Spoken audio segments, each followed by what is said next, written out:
দুয়েক লোক নিয়ে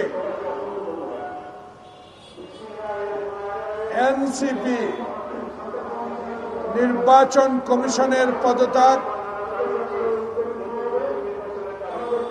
এবং স্থানীয় সরকার নির্বাচনের দাবিতে বিক্ষোভ সমাবেশ করেছে। আবার গত কয়েকদিন ধরে ঢাকা দক্ষিণবাসী তাদের প্রিয় নেতা ইশরাককে আদালতের রায় অনুসারে শপথ বাক্য পাঠ করার জন্য দক্ষিণ ডিসিসি ভবনের সামনে অবস্থান নিয়েছে।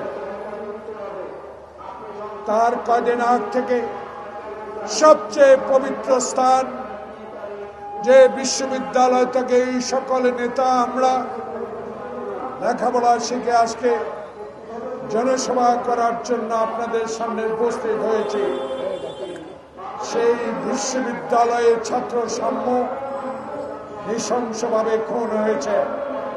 ছাত্রদল প্রতিবাদ করে যাচ্ছে। প্রতিনিয়ত এই প্রেস ক্লাবের সামনে হাসিনা ফ্যাসিস্টের বিরুদ্ধে অনেক ছোটখাটো রাজনৈতিক দল বলেন, পেশাজীবী সংগঠন বলেন, সবাই ইউনূস সরকারের কাছে তাদের দাবিগুলো পেশ করছেন। কিন্তু গতকাল আমি বিস্মিত হয়েছি।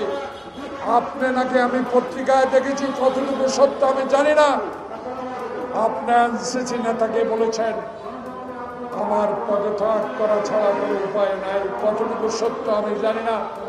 আমি ইউটিউব, পত্রিকা, টেলিভিশন